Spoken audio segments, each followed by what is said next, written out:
Feedback. Então, meus irmãos, para o início do estudo da noite de hoje, vamos começar com a leitura de um trecho do livro Caminho, Verdade e Vida, de Francisco Cândido Xavier, ditado pelo Espírito de Emmanuel, no capítulo 64, chamado O Tesouro Maior. Porque onde estiver o vosso tesouro, ali estará também o vosso coração, nos disse nosso Mestre Jesus em Lucas capítulo 12, versículo 34. No mundo, os templos da fé religiosa, desde que consagrados à divindade do Pai, são departamentos da casa infinita de Deus, onde Jesus ministra os seus bens aos corações da terra, independentemente da escola de crença a que se filiam. A essas subdivisões do eterno santuário comparecem os tutelados do Cristo, em seus diferentes graus de compreensão. Cada qual instintivamente revela ao Senhor onde coloca o seu tesouro.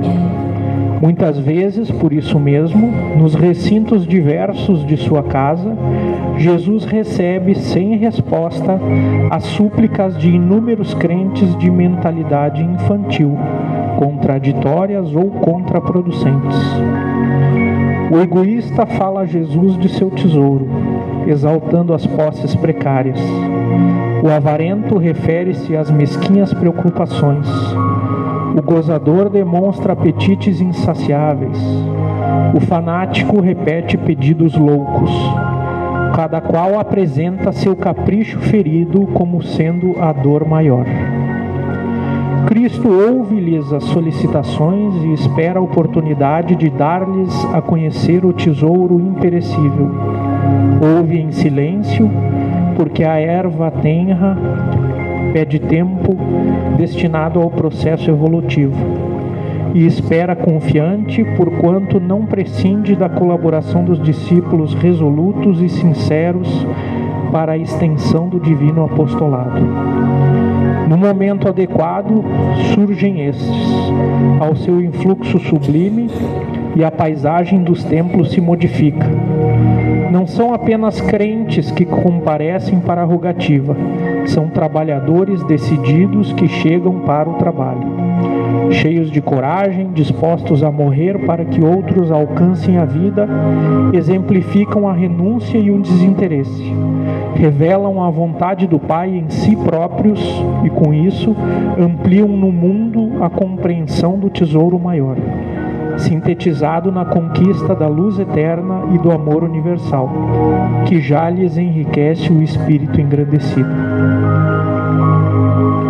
Vamos partir para o primeiro momento, então, nossa prece inicial, onde eu convido a todos para que fechem seus olhos, se coloquem em posição confortável nas cadeiras, com respiração abdominal lenta e profunda, elevando nosso pensamento ao nosso Pai, fonte criadora de todo o universo, a nossa Mãe Santíssima, a Jesus, nosso mestre e governador, a toda a sua hierarquia da espiritualidade luzeira, a espiritualidade luzeira desta casa, aos nossos anjos, mentores, guardiões, que nos intuem, nos protegem, nos convidam ao caminho do bem e da luz, para que nos iluminem nessa noite de hoje,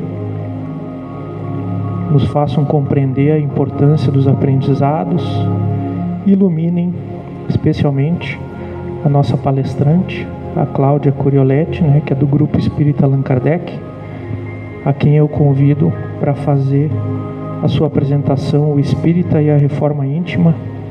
Que assim seja.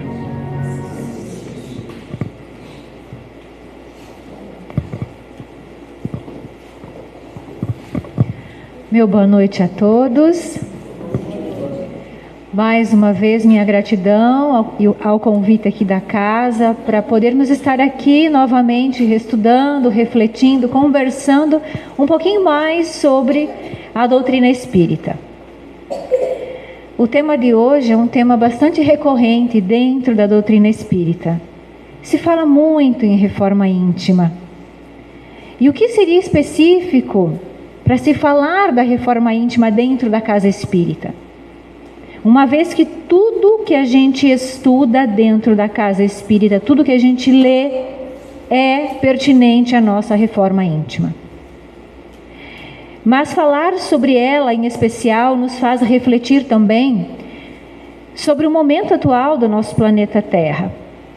Nós nunca estivemos num tempo onde tantas evoluções científicas foram alcançadas.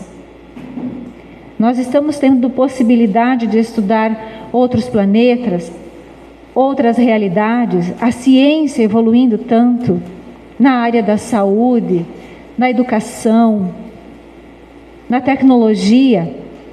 Nós nunca estivemos tão avançados, mas nós também nunca estivemos num tempo com tantos registros de pessoas sofrendo com ansiedade, com depressão, com aflição, desânimo.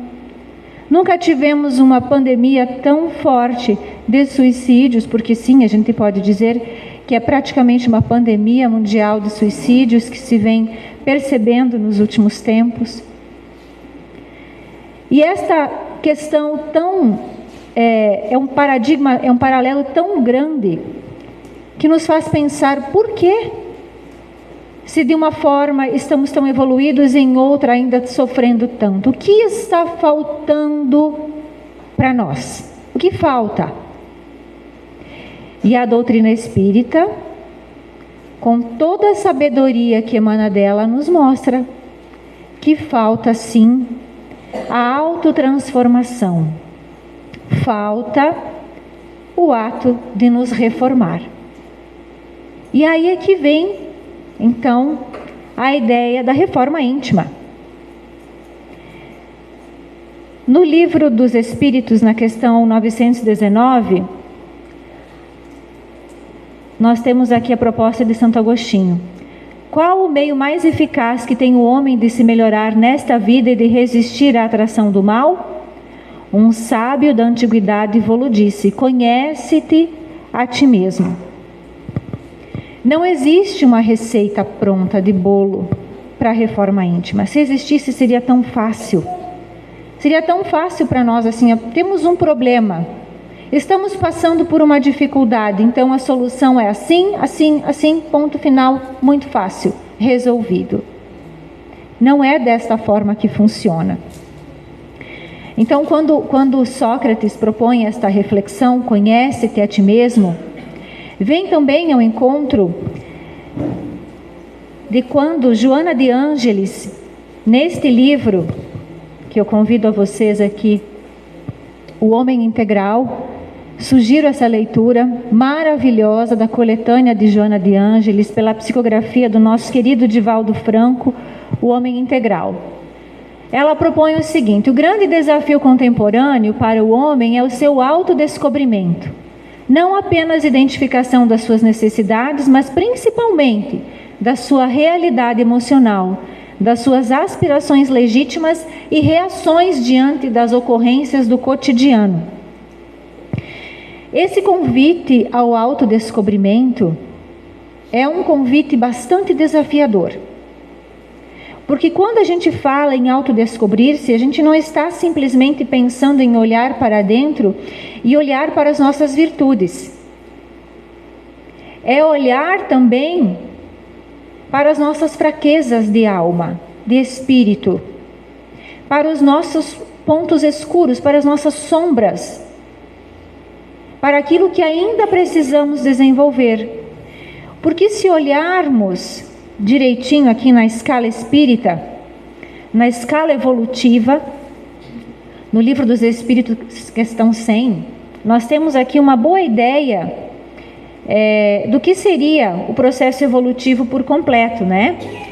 Nós temos aqui os espíritos puros, que eles possuem uma autoridade moral, intelectual, uma superioridade perfeita, eles não precisam mais reencarnar. Nós estamos aqui? Será? Não, sem dúvida. Não, vamos tentar descer só mais um pouquinho, né? Bons espíritos têm o predomínio do espírito sobre a matéria e o desejo do bem. Fazem o bem pelo bem, eles ficam felizes. Será que a gente só faz o bem pelo bem? Será que a gente ainda consegue se desprender mais da matéria? Será que a gente está aqui? O que vocês acham? Aqui? Não também, né?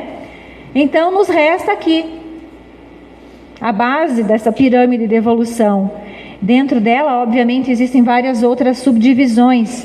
Não vem ao caso aqui a gente explanar uma a uma, mas é onde nós nos identificamos pela predominância da matéria sobre o espírito. E a propensão ao mal, sim, nós ainda estamos mais propensos ao mal do que o bem. A ignorância, orgulho, egoísmo, inveja, ciúmes, maledicência, falar mal dos outros, né? Comodismo, etc., ainda são características nossas. Então nós temos muito a evoluir. E é por nós estarmos aqui que nós precisamos pensar, repensar e insistir muito na nossa reforma íntima.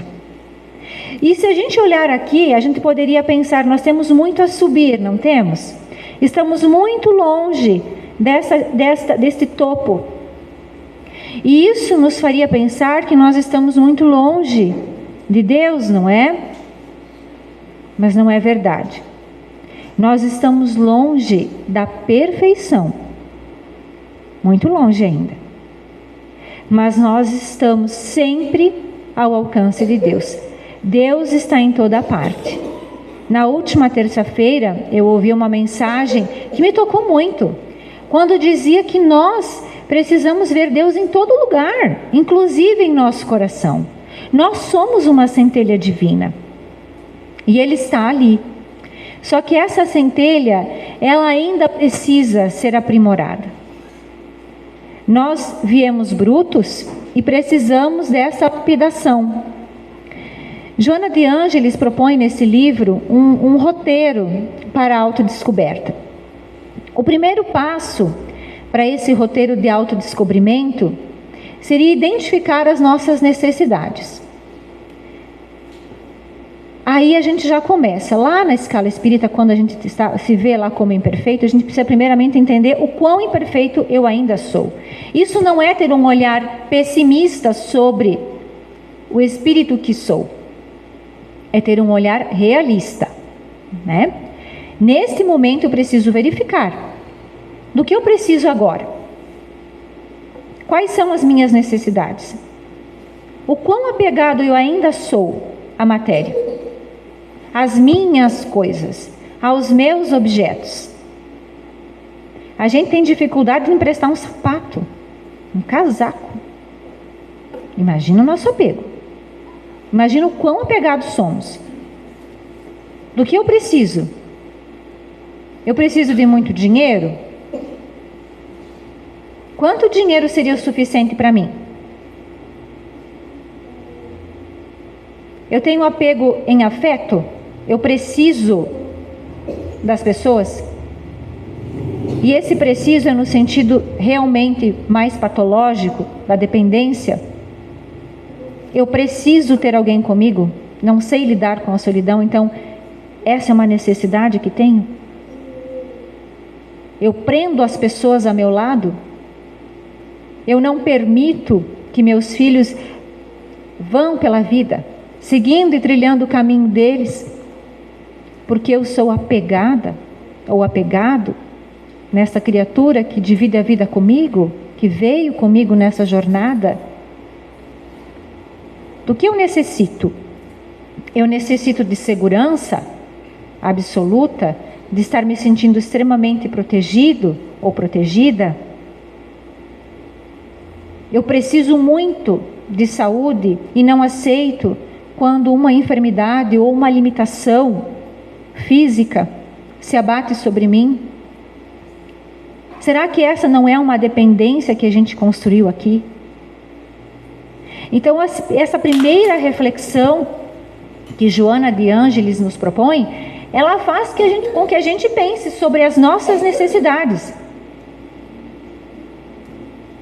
Na mensagem inicial que o irmão leu, ele abriu dizendo: diga-me onde está teu tesouro e eu direi onde está o teu coração. Que versículo extremamente apropriado esse do Cristo, como tudo que ele disse.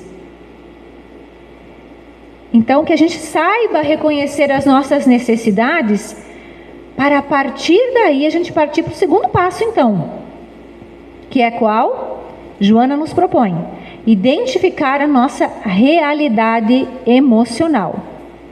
Então, quem eu sou agora? Agora sim, não é do que, e sim quem. Quem eu sou?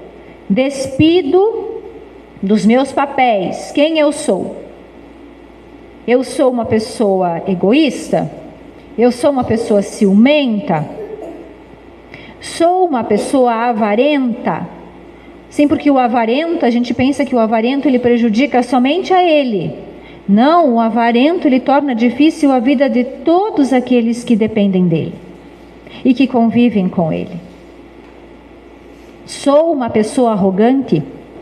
E às vezes a arrogância ela se esconde em tão sutis palavras e ações, não é simplesmente na arrogância explícita. É na arrogância implícita, quando eu não aceito a opinião alheia, me fecho para ela, me considero superior ao outro internamente. Acredito que alguém não possa, que aquela outra pessoa, por algum motivo, não tenha nada para me ensinar. Eu ainda pratico a fofoca. Quem fofoca não vai para o céu, né? Diz o ditado. Então, acho que a gente não vai, né? Brincadeira. Então, quem eu sou de verdade? Tirando todas essas máscaras, como eu falei.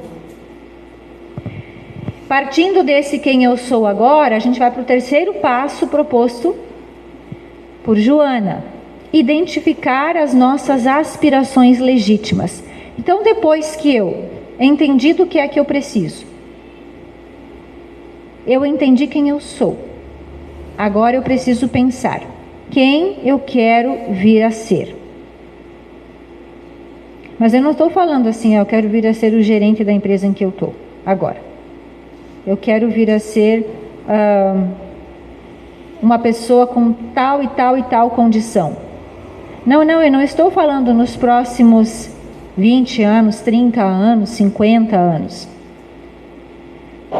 O convite da doutrina espírita, especialmente retratado aqui nesta obra da Joana, é um convite para um despertar para a eternidade. Quem eu quero ser daqui 400 anos? Como eu quero estar? Espiritualmente falando. Quais são as virtudes que eu quero trabalhar em mim? Como eu quero ser reconhecido por aqueles que irão dividir essa jornada comigo? Esses são os atributos do Eterno. E é neles que a reforma íntima precisa agir. E o quarto passo, proposto por Joana, é identificar as nossas reações diante das ocorrências do cotidiano, trazendo a gente de volta lá dos 400 anos, 500, sei lá, para o agora de novo. Como eu reajo frente às coisas que me acontecem? Sou uma pessoa pacífica, que consigo compreender as adversidades da vida com tranquilidade? Ou eu sou uma pessoa passiva, que não age também, né? Porque ser pacífico é diferente de ser passivo. O passivo, ele aceita tudo, mas ele aceita por comodismo, ele aceita sem mudar, ele aceita sem agir, também é ruim. Ou eu sou agressivo, porque o agressivo também tem uma atitude descompensada ali. Será que eu grito? Será que eu brigo? Será que eu ofendo?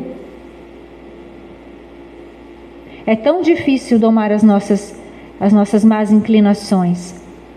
Na semana da Páscoa, eu fiz uma fala lá no Grupo Espírita Allan Kardec sobre o jejum dos sentimentos, né? Cabível à Semana Santa, onde se fala muito em jejum. E lá eu fiz um convite às pessoas que estavam ali naquele momento para que elas pudessem jejuar por uma semana. Escolhessem um defeito seu, um pequenininho, né? Bem pontual. Reclamar, falar mal do outro, xingar, gritar, falar palavrão, algo assim mais simples, para que a gente pudesse alcançar. E que pudessem jejuar daquela atitude por pelo menos uma semana. E obviamente eu também me lancei esse desafio. Meu Deus, que difícil. Que difícil. Eu zerei aquela uma semana muitas vezes. Nem sei se completei ela ainda, viu, gente? Porque cada vez que eu recaía, eu zerava a contagem, né? Porque quando, por exemplo, a minha foi de parar de reclamar. Quando eu me percebi, eu não estava reclamando mais com a boca, mas em pensamento, Senhor Deus. Era cada reclamação.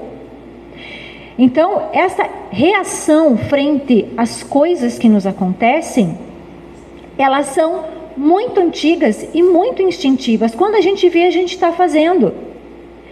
E, nesse caso, a gente poderia dizer que tudo começa nos reflexos. Nesses reflexos do inconsciente, nesses reflexos do instinto.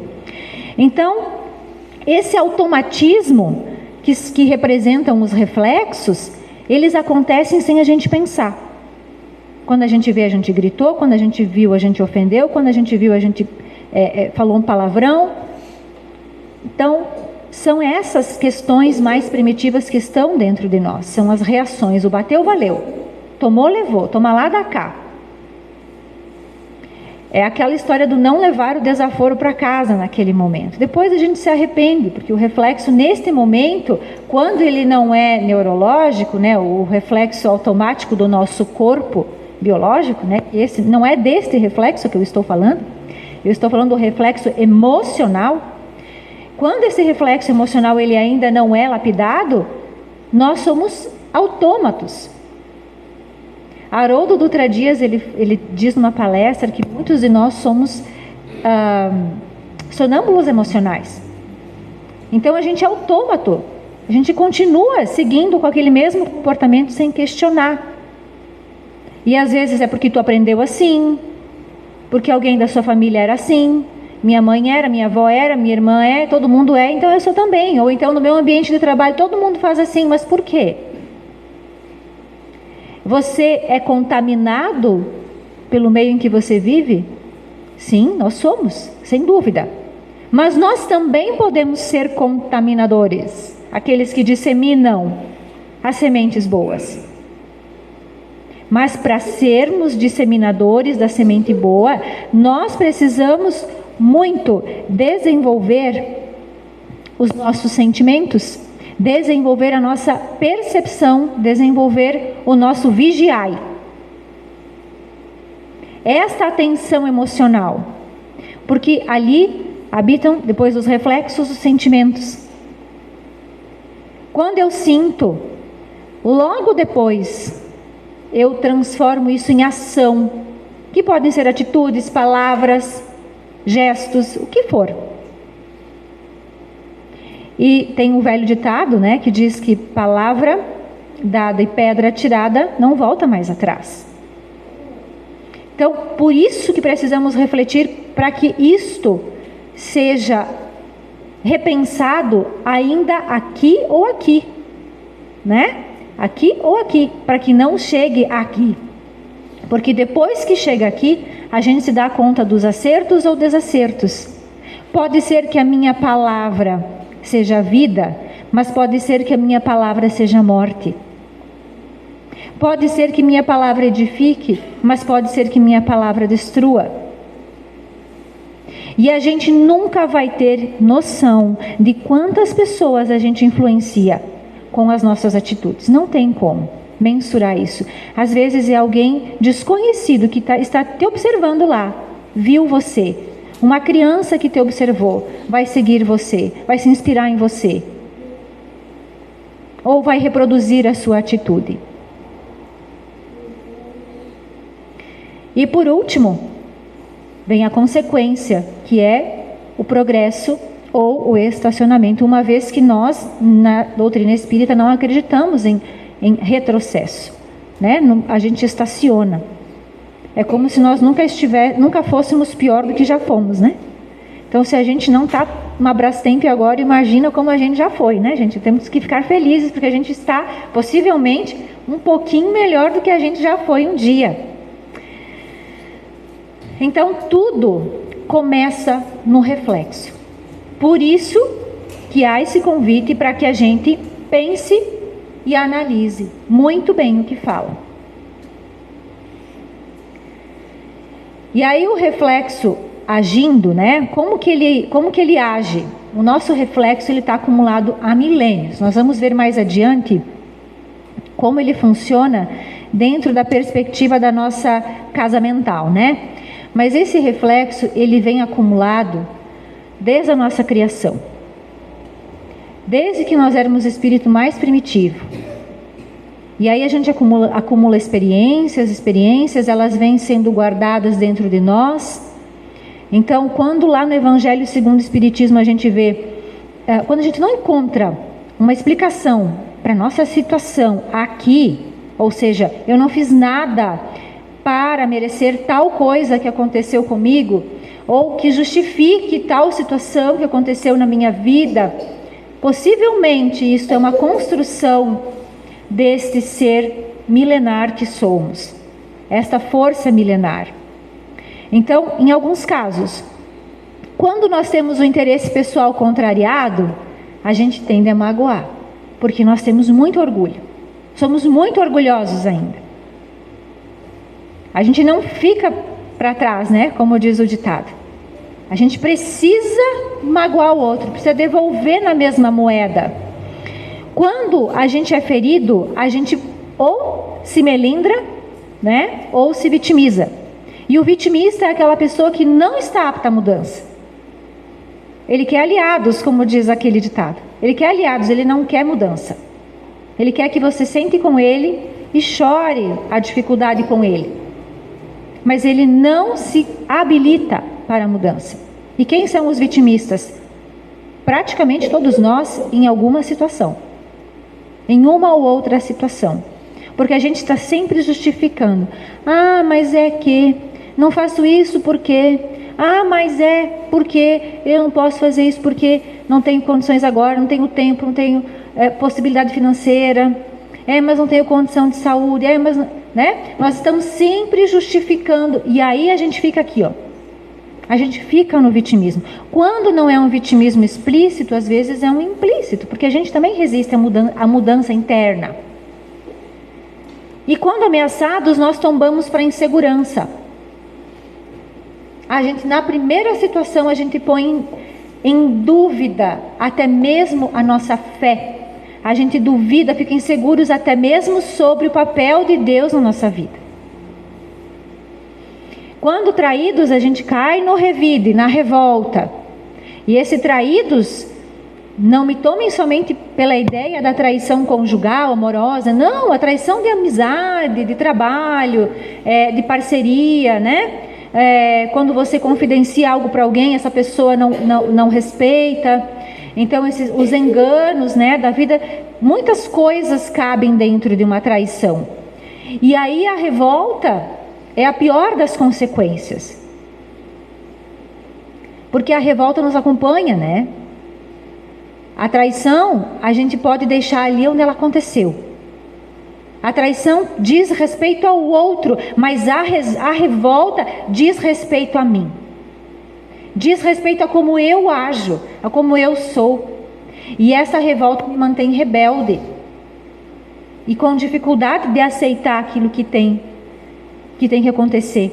E até mesmo a mudança. Opa. Assim, foi. E agora, então, os níveis da nossa casa mental. Eu procurei ilustrar através de uma casa, né? Uma casa com 3 pavimentos. Então, nós temos aqui um porão, né? Representando o nosso subconsciente, o nosso passado milenar, os nossos automatismos e os hábitos. Por que o porão? Porque ele fica lá embaixo, ele é mais escuro, é mais subterrâneo, não é frequentemente acessado, né? Ele funciona como se ele fosse um depósito, né? Aí nós temos a área social da casa, que é o nosso consciente, né? O nosso momento presente. Ele representa aqui embutido o nosso esforço, a nossa vontade, o como nós nos posicionamos na vida. E nós temos também o nosso sótão, que seria, na parte superior aqui, o nosso superconsciente, o nosso futuro, o nosso ideal, as nossas metas, o nosso homem do vir a ser. Aquele dos 400 anos que eu dizia. Então, aqui no nosso porão do subconsciente tem muita coisa desta vida. Esta semana semana passada, aliás, eu li uma frase que me deixou muito pensativa. A infância é um terreno que a gente continua pisando pela vida toda. Pensem bem, interessante. Porque as coisas que nos aconteceram lá, muitas vezes são marcadores para os nossos comportamentos, para as nossas escolhas. E aí, essas questões nos marcam e a gente continua pisando nelas em dor, em sofrimento ou em superação e alegria, dependendo do nosso posicionamento ali. Porque nós somos vítimas daquilo que nos aconteceu até o momento em que a gente toma consciência. Depois nós precisamos ser autores. Nós precisamos fazer escolhas e compreender que eu não sou o que me aconteceu. Eu preciso sair desta posição. Então aqui habitam esses nossos automatismos, o nosso passado de outras existências e o nosso passado desta existência atual. E aqui é a nossa área de atuação, a nossa área social, que é o nosso momento presente iluminado. Que a gente possa acender bem as luzes desta casa, para a gente enxergar todos os cantinhos dela, iluminar todos os lugares escuros e enxergar bem, tornar o mais consciente possível as nossas fraquezas, para que assim aos pouquinhos a gente possa torná-las virtudes. A Joana de Ângeles também nos ilustra este campo mental através do iceberg, colocando o iceberg como a parte que fica acima da água, que é uma parte menor, como o nosso consciente. Tudo que está abaixo é o nosso inconsciente que nos guia. E esta parte inconsciente, às vezes, ela é bastante dolorosa para ser olhada. Então, imaginem assim. Imagino que todo mundo entenda um pouco, minimamente, de construção. Pensem esta casa, esse prédio que nós estamos agora. A gente consegue visualizar pilares aqui nas laterais, não é? Imaginem que esses pilares sejam alguns defeitos que nós possuímos. Defeitos graves. Então eu preciso remover esse pilar, porque é um defeito grave. Preciso corrigir isso em mim. Só que se eu tirar esse pilar, o que acontece com esse prédio? Desaba. Exatamente. Ele desaba. Então, o que eu vou fazer? Eu deixo esse defeito aí? Claro que não. O convite da doutrina espírita não é para que nós matemos o nosso homem velho, cheio de defeitos que a gente foi. É que a gente acrescente homem novo, virtudes novas aqui. E aos poucos, este pilar vai se transformando. Ele vai sendo substituído. Ele vai sendo renovado, ressignificado. Aquilo que antes aqui era orgulho, arrogância, inveja, eu vou colocando empatia, amor, compreensão. O nosso prédio não vai cair. Porque eu não estou arrancando nada, demolindo nada, eu estou aceitando a minha sombra. Eu só estou trocando algo que não era positivo por algo que realmente, de fato, vai ser edificante para o meu espírito.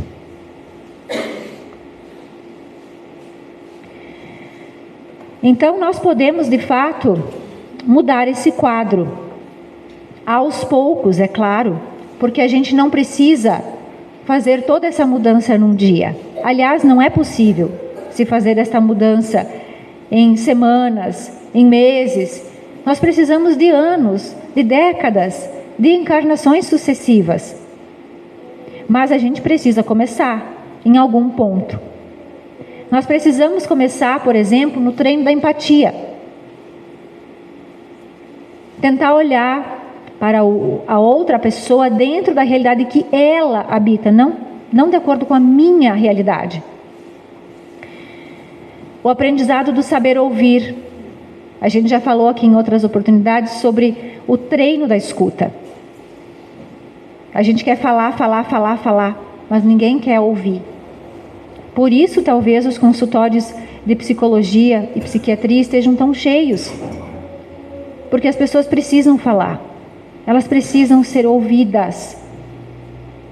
E às vezes ninguém tem paciência para ouvir. Nós temos também a necessidade do cultivo e respeito à vida alheia. A vida que não é a minha. Mesmo que seja a vida que habita no ventre, porque ela não é sua, ela está com você, mas ela não lhe pertence. A vida do planeta, a todos que convivem conosco. O uso das boas palavras dirigida ao próximo, como a gente disse antes, né? Palavra que mata e palavra que faz viver. A sensibilidade para com os dramas humanos. Nós estamos tão dessensibilizados, porque eu não sei se talvez pode ser pelo excesso de notícias, porque a gente tem muito acesso a essa informação. Então a gente ouve tanta coisa, tanta barbárie, que nada mais nos choca. Então que a gente consiga ter essa sensibilidade para com o drama alheio. Para você pode ser pouca coisa, mas para outra pessoa pode significar uma ruptura com a vida dela, o que é muito grave.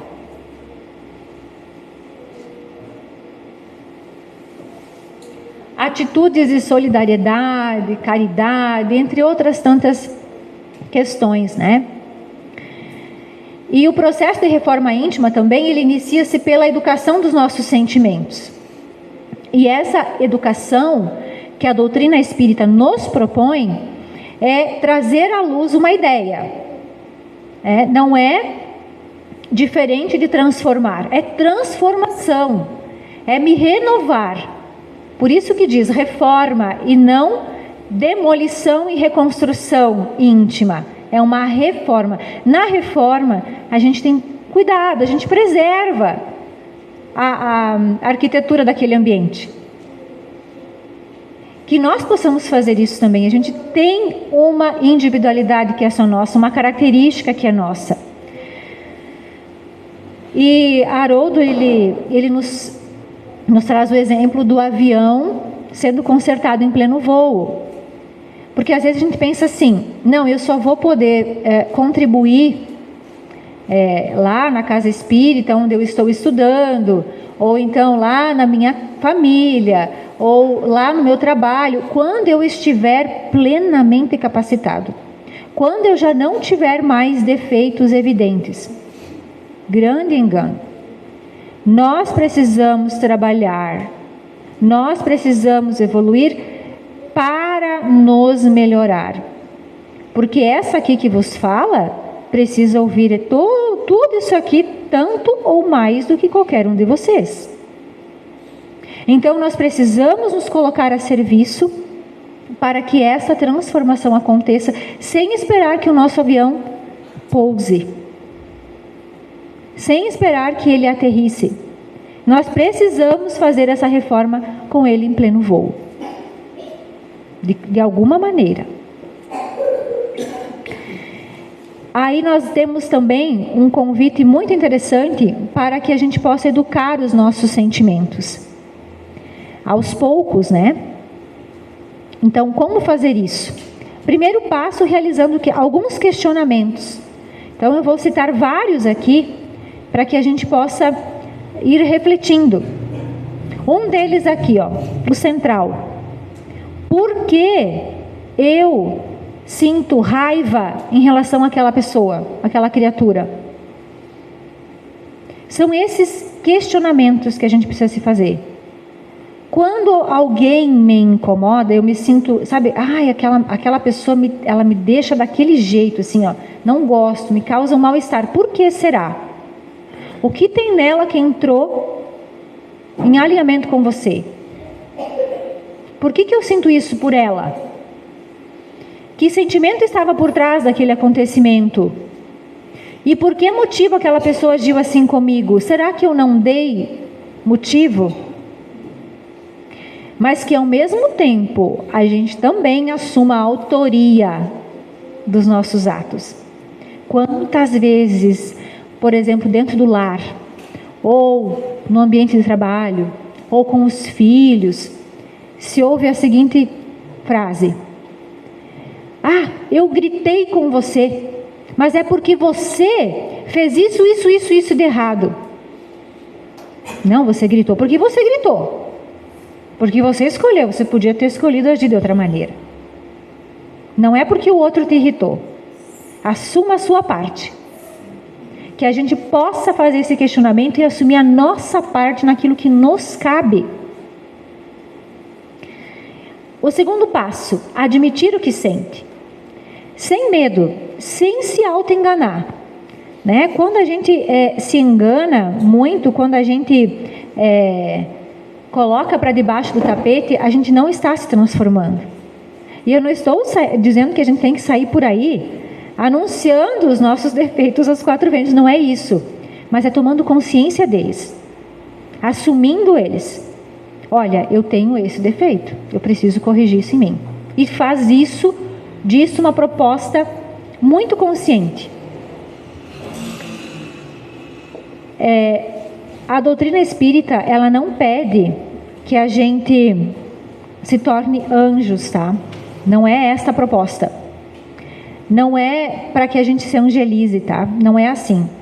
Até o Rossandro Klingei, ele diz que a proposta é reforma íntima e não tortura íntima. Porque senão a gente vira caçadores dos próprios defeitos e a gente se humilha e não consegue sair dessa roda de autoacusação, de autoexigência. O tomar consciência é tornar claro, mas sempre com uma proposta de ação, para que a gente possa agir frente a isso. Tem um livro do Roque Jacinto que ele diz que a Terra não é albergue de anjos. Se nós estamos aqui na Terra, é um indicador de que nós temos um planeta equivalente ao nosso grau de evolução.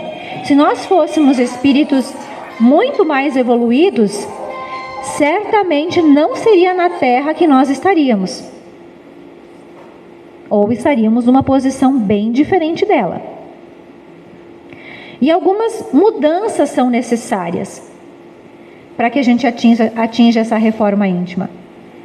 Não ser contra nós e sim nos aceitar como somos, não reprimir e sim educar, não é exterminar o mal que tem em nós, mas se fortalecer o bem, aprender a dar ouvidos ao bem divino, procurar fazer a cada dia algo de bom para nós e para os outros, E como eu disse antes, não destruir o homem velho que está em nós, porque se a gente destruir, a gente derruba a casa.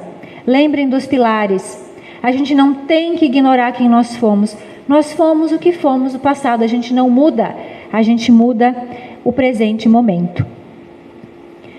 E que a pergunta que a gente possa se fazer sempre é: quem sou eu? Nesse caso eu pergunto: quem é você? Quem é essa pessoa que está aqui hoje na palestra da Casa Espírita Luz de Jesus? Eu não estou perguntando do seu papel na sociedade.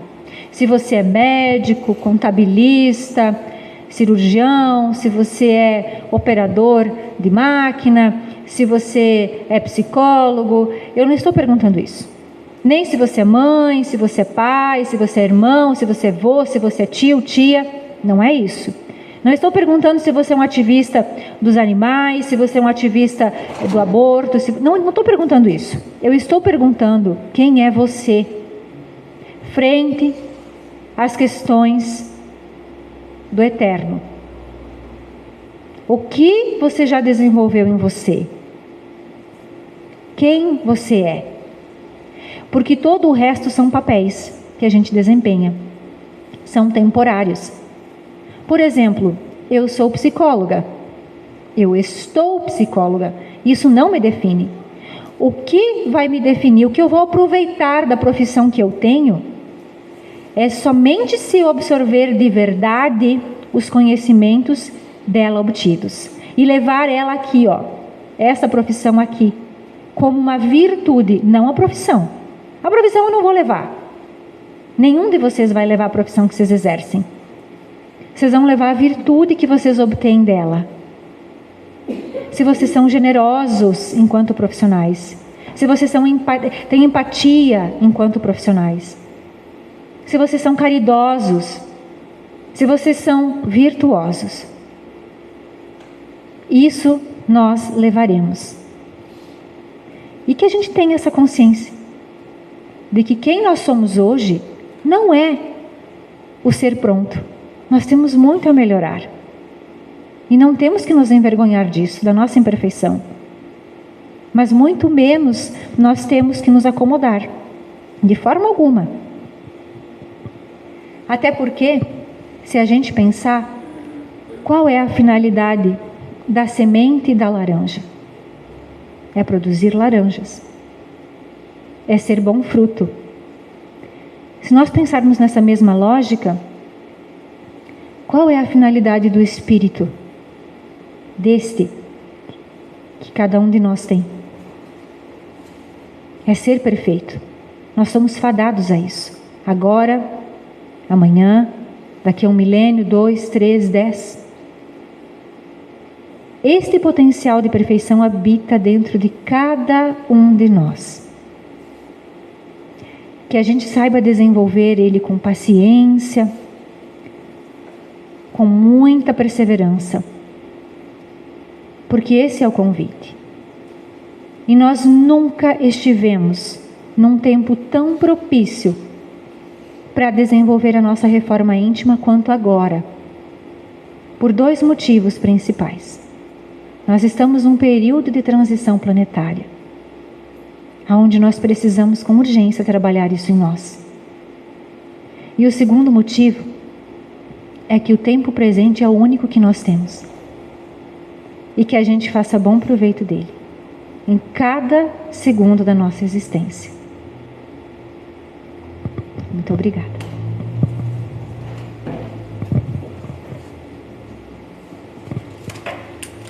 Muito obrigado, Cláudio.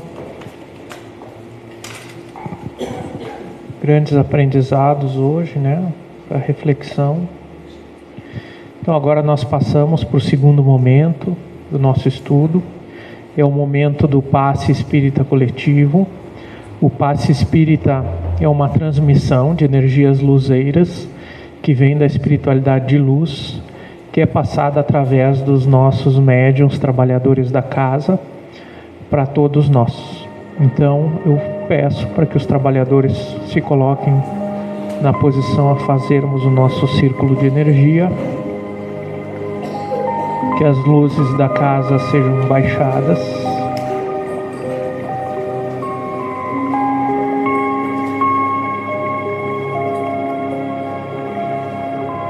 Senhor Deus, fonte criadora de todo o universo, abençoe a todos nós. Sejamos capazes de olhar para a nossa sombra, porque a sombra só existe onde há a luz. E olhando a nossa sombra, somos capazes de saber para que lado a luz está. E é esse o caminho que devemos seguir. Se a maledicência visita o nosso caminho, usemos o silêncio antes que a lama revolvida se transforme em tóxicos letais. Se a cólera explode ao nosso lado, usemos a prece, a fim de que o incêndio não se comunique às regiões menos abrigadas da nossa alma. Se a incompreensão nos atira pedradas, usemos o silêncio em nosso próprio favor, imobilizando os monstros mentais que a crueldade desencadeia nas almas frágeis e enfermiças. Se a antipatia gratuita surpreende as nossas manifestações de amor, usemos a prece, facilitando a obra da fraternidade que o Mestre nos legou. O silêncio e a prece são os antídotos do mal, aparando o reino do Senhor, ainda nascente neste mundo. Se você pretende a paz no setor de trabalho que Jesus lhe confiou, não se esqueça dessa profilaxia da alma, imprescindível à vitória sobre a treva e sobre nós mesmos. Estejamos todos abençoados, agradecendo a toda a hierarquia da espiritualidade luzeira, nossos mestres, mentores, que nos protegem, intuam, conduzem, e que sigamos todos em segurança aos nossos lares. Gratidão à presença de todos. Aguardamos a todos na próxima quinta-feira, que assim seja.